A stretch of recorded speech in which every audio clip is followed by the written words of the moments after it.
The best mutton liver fry మన తెలంగాణ స్టైల్‌లో అద్దిరిపోయే రుచితో.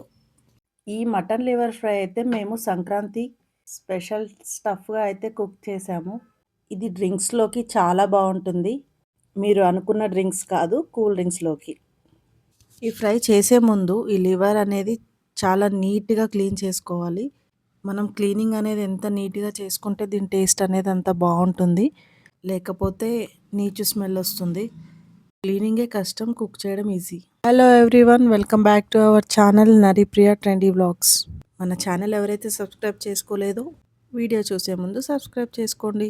ముందుగా అడుగు మందంగా ఉన్నటువంటి ప్యాన్ అయితే పెట్టుకోండి. ఇది ఫ్రై కాబట్టి తొందరగా మాడిపోతుంది.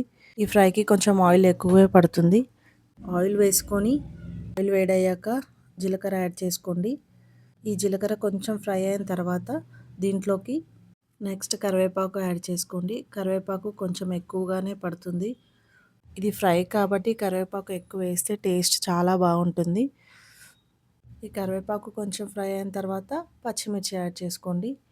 ఈ పచ్చిమిర్చి మీరు స్పైసీ ఎక్కువగా తింటే ఎక్కువ యాడ్ చేసుకోండి. టేస్ట్ చాలా బాగుంటుంది పచ్చిమిర్చి ఫ్లేవర్. దీంతోపాటు పక్కన బగారా రైస్ ప్రిపరేషన్ అవుతుంది. ఆ పచ్చి కొబ్బరి కోడి పులుసు కూడా రెడీ చేసేసాం. చికెన్ వీడియో కూడా మన ఛానల్లో ఉంది, చూసేయండి. పచ్చిమిర్చి ఫ్రై అయిన తర్వాత పొడుగ్గా కట్ చేసుకున్న ఆనియన్స్ యాడ్ చేసుకోండి.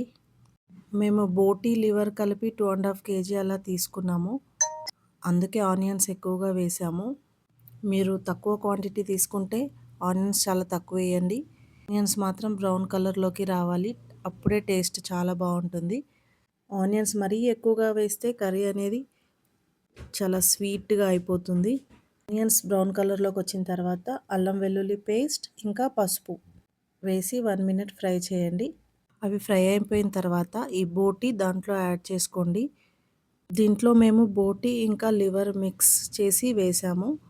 అన్నీ క్లీన్ చేసుకున్న తర్వాత ఈ బోటీ క్లీన్ చేసుకున్న తర్వాత పసుపు ఉప్పు వేసి ఒక 20 నిమిషాలు ఉడికించి క్లీన్ చేసి పక్కకు పెట్టుకోవాలి. బోటీ ఇంకా లివర్ సపరేట్గా ఉడికించాలి. ఫస్ట్ బోటీ ఒక 10 minutes ఫ్రై అయిన తర్వాత లివర్ కూడా యాడ్ చేసుకోవాలి. ఫాస్ట్గా ఉడికిపోతుంది, అందుకే కొంచెం ఒక 10 minutes తర్వాత యాడ్ చేయాలి. ఈ రెండు మిక్స్ చేసిన తర్వాత సాల్ట్ వేసుకోవాలి. ఆల్రెడీ మనం సాల్ట్ ఉడికించేటప్పుడు వేసాం కాబట్టి ఇది వేసుకోండి. సాల్ట్ వేసిన తర్వాత కారం, ధనియాల పొడి వేసి అంతా మిక్స్ అయ్యేలా బాగా కలపాలి. ఇదంతా మనం మీడియం టు సిమ్లోనే పెట్టి చేసుకోవాలి.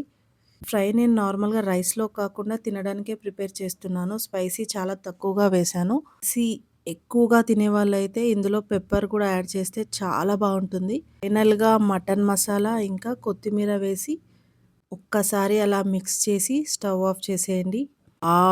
టేస్టీ మటన్ ఫ్రై అయితే రెడీ అయిపోయింది. కష్టపడి ప్రిపేర్ చేశాను కదా, నేనైతే తినను, మా ఇంట్లో వాళ్ళైతే బాగా ఎంజాయ్ చేశారు. మనం తినకపోయినా మన నచ్చిన వాళ్ళ కోసం అయితే వండాలి కదా. వీడియో నచ్చితే డూ సబ్స్క్రైబ్.